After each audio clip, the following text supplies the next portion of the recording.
하나님의 말씀을 붙들고 오늘도 승리하는 귀한 복된 날 되기를 축복합니다.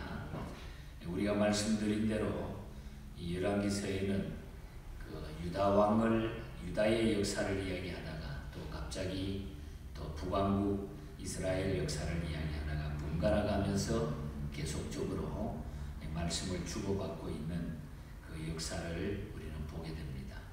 오늘 이 본장에서는 남왕국 그 왕국의 10대 왕 아사랴, 이 아사랴는 원래 또 우리가 우시야 왕이라고 그러죠. 우시야 왕 같은 이름입니다. 이 아사랴가 52년 거친 통치 기간 동안에 그 국력이 안정되고 비교적 번영을 누렸다는 그 이야기가 소개되고, 사실 우리가 이 말씀을 이해하기 위해서는 우리가 역대하 26장의 말씀을 보면은 바로 이 우시야 왕, 아사랴 왕에 대한 자세한 이야기가 더 기록되어 있는 것을 알게 됩니다.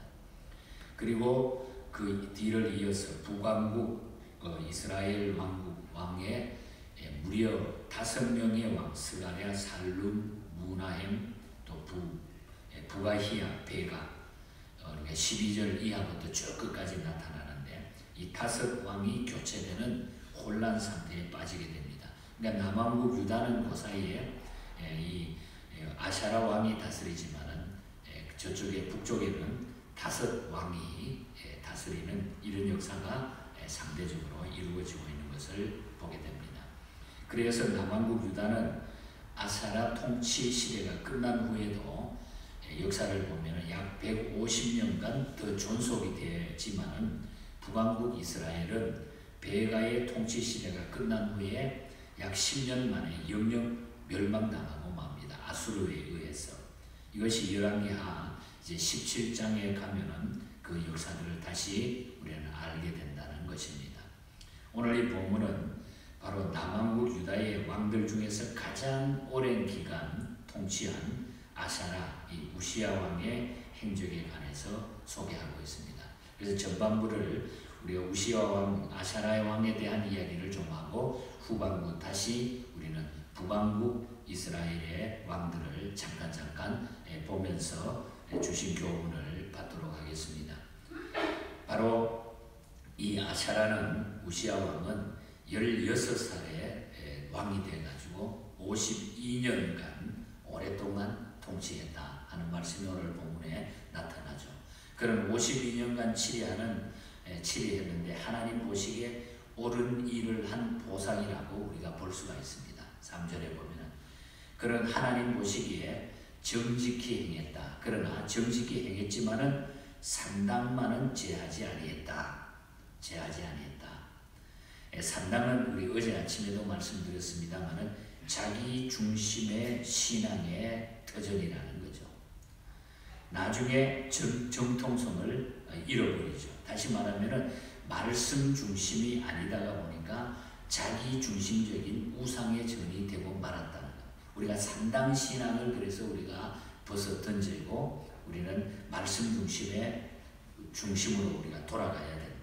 하나님의 말씀의 권위보다 자기 주관이나 경험적인 것을 우월시 여길 때에 오늘의 산당이 되고 만나는 것입니다.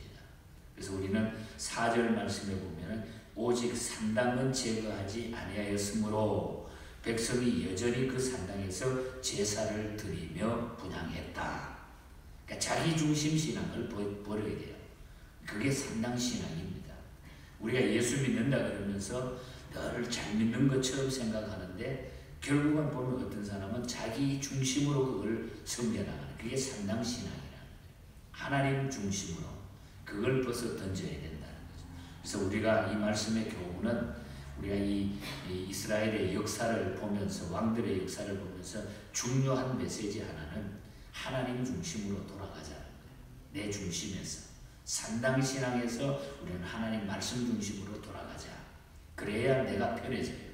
우리가 하나님 앞에 다 맡겨버리고 하나님 중심으로 가다가 보면은 내가 편안한데, 걱정이 없는데, 내 중심으로 자꾸 예수 믿으니까 걱정되지만 그대로 우리가 짊어지고 산다는 거죠. 그래서 우리는 산당 신앙을 버리자. 그리고 아사랴는 처음에는 잘했지만 나중에는 잘못하고 맙니다. 야사 왕이, 우시야 왕이. 그것은 5절에 보면은 하나님이 그를 치시어 죽는 날까지 납병 환자가 돼서 문둥병이 들어가지고 별궁에 거하는 신세가 된 것을 보면은 하나님이 그를 심판하신 것을 알 수 있습니다. 왜 그렇게 되었을까요? 이 사건은 역대하 26장을 봐야 돼. 26장을 쭉 읽어보면은 왜 그렇게 문둥병이 들게 됐는가, 왕이. 잘 기록이 되어 있습니다. 그 죄는 한마디로 교만 때문에 그렇게 됐다는 거예요. 교만 때문에. 군대의 힘이 강해지고, 그리고 블레셋을 막 정복하게 되고, 암몬으로부터 조공을 받고, 주변에 있는 국가들로부터 조공을 받아들이고, 나라가 강성해지니까 자기가 교만해지는 거죠. 하지만 스가랴 선지자가 죽은 후에 몹시 교만해져가지고 자신이 나중에는 스가랴 선지자가 죽고 나니까 제사장 직무까지 행하려 했던 거예요. 이 왕이. 그래서 그 징벌로 인해 가지고 문둥병이 걸려가지고 별궁에 격리된 채 그 아들 요람으로 하여금 섭정케 할 수밖에 없는 이런 신세가 돼버리고 말았던 것입니다. 이것이 역대하 16장, 26장 1절부터 23절까지 쭉 나타나 있는 사건입니다. 그러므로 우리는 어려울 때 하나님을 찾고 의지하는 것도 중요하지만, 물론 어려울 때도 그렇게 해야 되지만은 평안할 때, 잘 나갈 때 하나님께 감사하면서 주님의 뜻에 합당한 믿음과 삶을 유지하는 것이 훨씬 더 중요하다고 하는 것입니다. 평소에 우리가 하나님 앞에 더 감사하면서 살아가는 것이 훨씬 더 중요하다는 것입니다. 특별한 일이 생겨가지고 물론 어려울 때 엎드려야 되지만 평소에 더 하나님 앞에 우리는 잘해야 된다. 특별히 우리는 잘 될 때 교만하지 않도록 우리가 노력해야 된다. 교만이라고 하는 것이 어떤 겁니까? 자아를 실제 이상으로 막 높이 평가하는 것입니다. 자기 자신을. 매사에 하나님을 의존하지 않는 상태를 우리는 교만이라고 말합니다. 다른 사람을 경멸함으로써 자기를 돋보이게 하려고 하는 것입니다. 가장 큰 교만은 영적인 교만이에요. 영적인 교만. 교만과 맞닿은 것은 다 교만의 영향을 받게 되어 있다는 것이죠. 그러므로 우리가 겸손하기를 늘 힘쓰는 것이 은혜의 생활이고 경건의 삶입니다. 겸손이란 자신이 무능함을 발견하고 무능하기에 하나님을 전적으로 의지하는 마음 자세. 사실은 우리가 하나님 앞에 내 자신을 생각하면 자랑할 것이 뭐가 있겠어요? 다 내려놓을 수 있는 그 마음이 겸손한 마음. 그렇게 살면 하나님이 놀라운 은혜를 주신다고 하는 것입니다. 바로 우시야 왕을 통해서 주시는 교훈이고, 그 다음에 그렇게 하고 우리가 갑자기 보면 8절부터 북왕국으로 넘어가요. 북왕국의 왕들을 이야기를 하고 있는 겁니다. 8절에서 12절에 보면 여로보암 2세의 아들 스가랴가 왕이 된, 스가랴가 즉위한 지 6개월 만에 살해당하는 거예요. 그러니까 북왕국 역사를 한번 보세요. 이제 쭉 거기에 본장에 나타나 있는 6개월 만에 살해돼요. 왕위에 올라서 6개월 만에 죽게 되죠. 스가랴가 죽음으로써 예후 왕가는 4대 만에 결국 종식이 되는 거예요. 12절 말씀에 보면 여호와께서 예후에게 말씀하여 이르시기를 내 자손이 이스라엘 위에 이어 4대까지 일어나 하신 그 말씀대로 과연 그렇게 되리라. 이미 하나님이 예언해서 주신 말씀이 그대로 이루어지게 된다는 거죠. 그래서 13절부터 16절에 보면 샬룸이 스가랴를 죽이고 샬룸이 왕이 되는데 한 달 동안 다스리는데 무나헴이 살룸을 죽이고 또 왕이 됩니다. 그 당시에 환경이 16절에 보면은 아이 벤 자를 막 칼로 죽이는 비참한 역사들이 막 나타났어요. 전쟁이 얼마나 많았는지, 피비린내 나는지. 그래서 무나헴이 또 왕이 됩니다. 샬룸을 죽이고. 그리고 17절에서 22절에는 무나헴이 왕위에 올랐을 때에 아수르가 북왕국을 공격을 합니다. 북왕국 이스라엘을 공격하죠. 그때에 무나헴은 그 아수르 공격에서 살아나기 위해서 많은 돈을 막 그냥 아수르 왕에다가 막 갖다 바치는 거예요. 그러면서 겨우 피해서 넘어갑니다. 이때부터 북왕국은 서서히 아수르 세력에 종속되기를 시작하는 거예요. 막 잘 보이게 살기 위해서 그거 갖다 바치고 막 이렇게 합니다. 19절에 보면은 그 당시에 아수르 왕 불이라고 하는 사람이 나타나죠. 이 불은 디글랏 빌르셀 2세입니다. 이 바로 불 왕은 당시 아수르를 당시의 최대 강국으로 끌어올린 유명한 왕이에요. BC 720 역사적으로 보면 BC 722년에 이스라엘을 멸망시킨 살만 에셀 4세가 나오는데 바로 살만 에셀 4세가 이 불왕의 아들입니다. 그러니까 이 당시 아수르가 얼마나 엄청나게 세대의 강국이었고 모든 것을 지배하고 있었다는 것을 우리가 역사적으로 알 수가 있는 것이죠. 그래서 여기 아수르에 잘 모여가지고 살기 위해서 이 무나햄이 갖다 그냥 다 돈 갖다 바치고 조공 갖다 바치고 그렇게 했다는 거죠. 그리고 23절에서 26절에 보면은 이 무나햄이 무너지고 난 다음에 부가히야 왕이 통치하게 되죠. 이 부가히야는 2년 만에 또 그 부하 베가가 살해를 해가지고 죽이는 거예요. 그냥 계속 죽이고 이런 일이 벌어지죠. 베가는 아수르 정책을 내세웠기 때문에 아수르 편에 서가지고 정책을 했기 때문에 그 당시에 혁명을 일으켜가지고 바로 왕이 됐다는 거죠.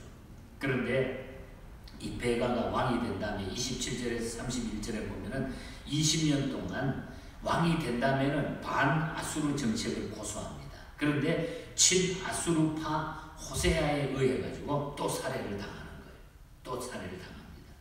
그래서 호세아 때에 이때에서 왕이 끝나는, 그러니까 12절에 말씀한 대로 여호와께서 예후에게 말씀하여 이르기를 내 자손이 이스라엘에 위를 이어 4대까지 이르려 하신 그 말씀대로 가령 그렇게 되리라. 여기서 그냥 종식이 되는 겁니다. 그리고 마지막 32절부터 38절에 다시 유다의 역사로 돌아가는 거죠. 우시야 왕이 유다 왕이 우시야 왕의 아들 요람이 왕이 되어가지고 부친 우시야의 좋은 점을 본받아가지고 선정을 베풀었다. 다시 유다 쪽으로 남유다 쪽으로 넘어오는 겁니다. 이 남유다는 이렇게 해서 물질적으로 번영을 누리면서 좋은 환경이 이제 주어지기 시작했습니다. 그런데 사람이 또 환경이 좋아지니까 백성들은 신앙적으로 막 타락하기 시작을 합니다. 이렇게 타락을 하게 되니까 하나님께서는 아람과 북왕국을 움직여가지고 보내가지고 남쪽 유다를 또 치게 만드는 거예요. 교만해지니까 하나님은 이번에 아람하고 북왕국 이스라엘을 통해가지고 이 남유다를 치게 만드는 겁니다. 37절에 보면은 그때의 여호와께서 비로소 아람 왕 르신과 르말랴의 아들 베가를 보내어 유다를 치게 하셨더라. 교만하게 되니까 또 이렇게 전쟁을 해가지고 하나님이 그 나라를 깨닫게 하고 그냥 두지 않았다는 거예요. 그리고 마지막 38절을 보면은 요담이 그의 조상들과 함께 자매 그의 조상 다윗성의 조상들과 함께 장사되고 그 아들 아하스가 대신하여 왕이 되니라. 다시 이 남쪽에 요담이 죽고 아하스가 대신하여 왕이 되는, 그래서 16장으로 다시 아하스의 역사로 이어지는 것을 우리가 보게 됩니다. 이제 오늘 이 본장의 결론은 그렇습니다. 우리가 하나님의 약속은 그대로 이루어진다는 거예요. 하나님의 약속.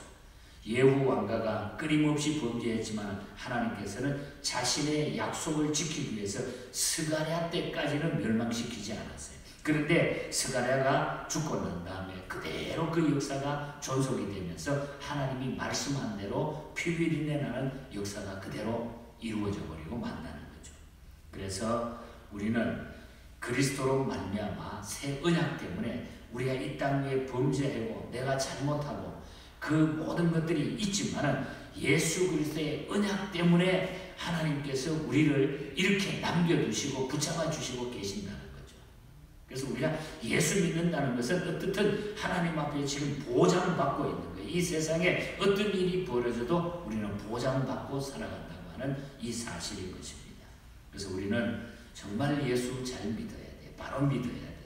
내 중심을 다 벗어 던지고 우리는 하나님 중심으로 상당 신앙을 버리고 우리는 말씀 중심의 신앙으로 하나님 중심으로 바꿔가야 된다. 우리 이 믿음으로 우리가 끝까지 주님 모시는 그날까지 주 앞에 서는 그날까지 우리 하나님 앞에 서서 우리가 승리하는 이런 믿음의 삶을 사시기를 주님 이름으로 간절히 축복합니다. 하나님 아버지 감사합니다. 우리 하나님의 약속은 변함없이 말씀한 그대로 이루어지는 것을 바라봅니다. 이제 모든 약속들이 이 땅에 이루어졌고 이제 주님이 이 땅에 재림하시는 이 놀라운 약속을 저희들이 믿고 기다리고 있사오니 하나님 이 말씀 붙들고 저희들이 주 앞에 서는 그날까지 승리하게 하여 주시옵소서. 하나님을 두려워하며 하나님 앞에 겸손하며 내 자신을 낮추며 하나님 중심으로 말씀 중심으로 살아가게 하여 주시옵소서. 오늘도 이 믿음으로 우리의 모든 삶의 승리를 허락하여 주시옵소서. 거룩하신 예수님 이름으로 기도하옵나이다.